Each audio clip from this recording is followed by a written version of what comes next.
Hello বন্ধুরা, তো আপনারা সবাই কেমন আছেন? আশা করি খুবই ভালো আছেন। তো আজকে চালের আটার ধুকি বানাবো। তো বন্ধুরা, প্রথমে চালের আটা নিয়ে গরম পানি দিয়ে ভালো করে হাতের সাহায্যে মেখে নিয়ে একটা চালুনি দিয়ে ভালোভাবে চেলে নিয়েছি। দেখুন, তো বন্ধুরা আমি একটা বাটি নিয়ে নিয়েছি। তো বাটিটা বলতে প্লাস্টিকের বাটি, আপনারা আপনাদের পছন্দ মতন বাটি নিতে পারেন। তো দেখুন, বাটিটার মধ্যে এখন চাল গুঁড়িটা দিয়ে দিচ্ছি।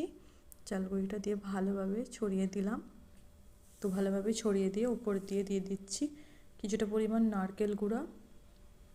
এর মধ্যে আপনারা চিনিও অ্যাড করতে পারেন কিংবা গুড়, পাটালি গুঁড়ও অ্যাড করতে পারেন। তো এখানে আমি পাটালি গুঁড়ো দিয়ে দিচ্ছি।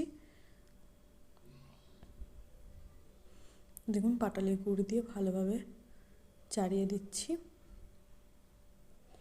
তো বন্ধুরা, খেতে খুবই দারুণ লাগে।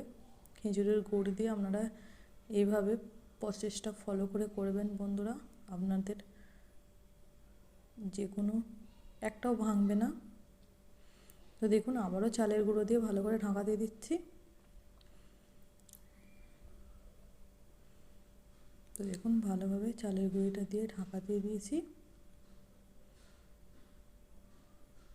তো এবার একটা ভিজে কাপড় নিয়েছি, কাপড় নিয়ে ভালোভাবে ঢেকে ওতে ভাপাতে বসিয়ে দিয়েছি বন্ধুরা। দেখুন, তো হয়ে গেছে, 5 মিনিটের মধ্যে টাইম লেগেছে হতে। তো দেখুন, ভালোভাবে খুলে নিচ্ছি বন্ধুরা।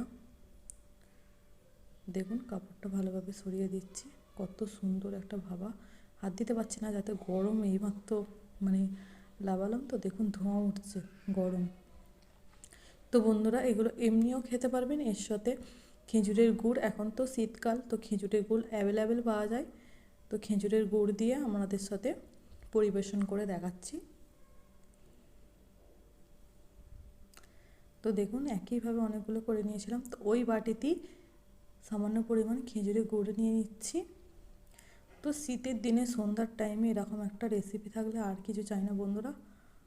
ভাত রুটির কোনো ঝামেলা নেই। তো দেখুন, কত সুন্দর সফট, সকালবেলাতেও আপনারা খেতে পারেন। তো এত সুন্দর সফট হয়েছে, স্পঞ্জি হয়েছে। তো বন্ধুরা, সেম প্রসেসে আপনারা বানিয়ে দেখতে পারেন। আর ভালো লেগে থাকলে চ্যানেলটাকে সাবস্ক্রাইব করে পাশে থাকবেন।